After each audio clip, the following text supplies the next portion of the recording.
COP26 summit will be finalising the Paris rulebook, a set of rules and procedures that detail how the 2015 agreement should be put into practice.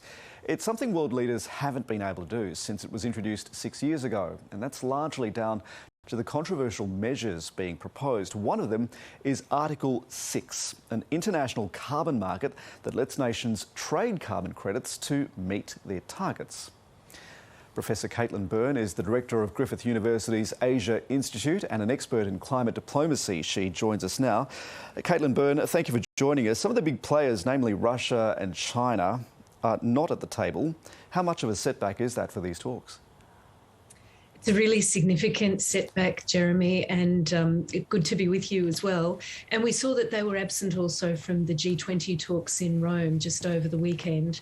Now, I think that sends a couple of signals. Firstly, that they're not willing to be at the table to take part and shoulder to shoulder with global leaders in what has been seen as, one of the most important moments for the global community to really reach agreement on these key issues around climate action. So that is a problem. Of course, we saw China's leader, President Xi, beamed in to the G20 meeting, but again, that just doesn't deliver the same kind of impact. And I think there was a certain amount of distance that China created between itself and other global leaders in this really important moment for the world in addressing climate change. Joe Biden pointed to that, didn't he? That the lack of face-to-face contact is very meaningful when you're trying to strike a deal with each other. Absolutely. And, at all of these meetings, one of the really key things is that whilst it's important when leaders are sitting around the table delivering their statements to each other, so much more happens on the sidelines or in the corridor or, in the side rooms. They're really dynamic environments within which incredibly intense negotiations are taking place. And there is often an opportunity for leaders, unlike sometimes professional diplomats, leaders can have an opportunity to really achieve breakthroughs where you've got a deadlock. But if you're not in the room, you actually can't deliver on that opportunity. So I think, it was a shame that we didn't see China in the room for the G20 and that we won't see China in the room for COP26. I want to talk through some of the statements of intent from the G20. They talked about the need for meaningful and effective steps to limit global warming, phasing out coal power as soon as possible, to stop financing coal power overseas, reaching net zero roughly sometime in the middle of the century. China's pledged to reach net zero by 2060 along with Russia. I mean, these are positive steps, aren't they? You could say that, but you can also say that language is actually very, very vague. It's very weak.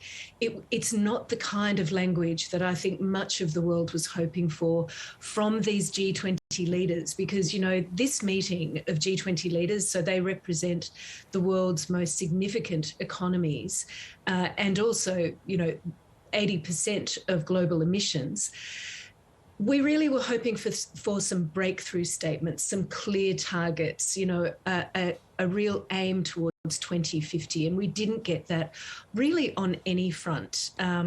That's a shame because it just means that the agenda for COP26, where you have close to 200 countries negotiating together, that agenda is going to be that much harder without that kind of determined leadership. So instead, again, of a breakthrough moment with the G20, we really saw leaders just kind of crab walk their way towards some kind of consensus that isn't all that striking. And so Glasgow is meant to be a lot more technical in the nature of the discussions. What sort of detail will the negotiators and delegates get into? Like, how fine are these points that they're negotiating?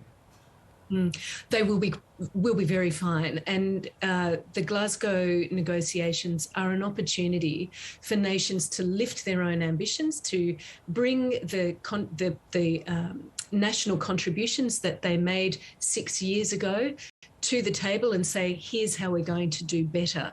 In particular, the focus will be on 2030 targets. So whilst we've seen a fair bit of focus on the 2050 target, net zero by 2050, and we certainly saw Australia's announcement towards net zero by 2050 as a welcome announcement, actually now what we need to see are what are the concrete steps in the next decade that are going to see leaders actually get to where they need to be by 2030 to deliver on what they have to deliver for 2050.